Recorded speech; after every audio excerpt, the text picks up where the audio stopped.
So in the studio tonight, we've got the F22 Pro Android mobile phone. Now this is an actual 3.5-inch display mobile phone with a full-on keypad. Now this does give it quite a nice retro look, but in all honesty, if you want a keypad or you're looking for a more simplistic mobile phone, this is a great little handset. Now in the box, we get the phone itself that comes in an actual silicone cover, which we'll have a look at in a second. We also get a USB to a USB-C, and it's the USB-C to obviously charge the phone at the base of the phone itself. And we also get the SIM eject tool. So let's take a quick look around this phone itself. Now first things first, the look of this phone does give it a bit of a retro vibe, but the build quality is fantastic. The keys have got a really nice feel and look to them. We've got a nice screen that came with a screen protector, an actual silicone case. Let's just pop that off. So you can see just a very clear, flexible silicone case that will stop it getting damaged or knocked. It's nice that it includes it, you don't have to buy it separately. Then the phone itself, it's got a nice sort of hard metal shell around it.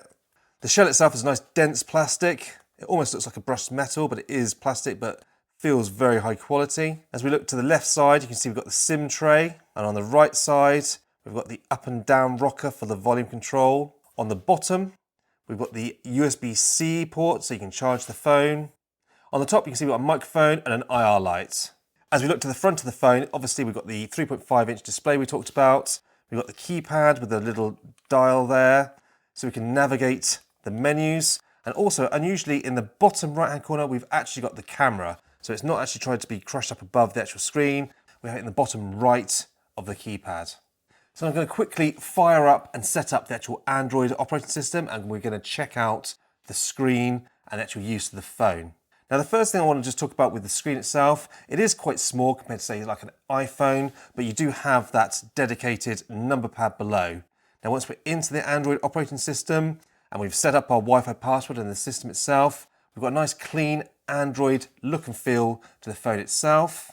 The display is pretty good quality despite its small size, and you can use the actual touch screen of the phone to actually navigate. You can also use the actual keypad to navigate as well as the voice activation within Google. So there's a number of ways to navigate around the actual menus in the actual system itself. Now the display and the Android operating system is very responsive, going through the menus or through web pages or any of the system applications, nice and quick on this little phone. And the volume on the actual speaker is actually pretty good as well. Running some YouTube videos through the display, looks and sounds very impressive. Now the phone comes with 64 gigabytes of onboard memory, which for an entry-level phone like this is quite impressive and will be more than enough for a fair few photos, files, and your day-to-day apps. So overall, if you're looking for a very simple phone, maybe a bit of retro vibe, you want the actual keypad itself, this is a really lovely option and it looks fantastic. It comes with the actual case to keep it safe. We've obviously got the usual camera, touchscreen, but with the added benefit of having that lovely number pad on the front. Great all-round device.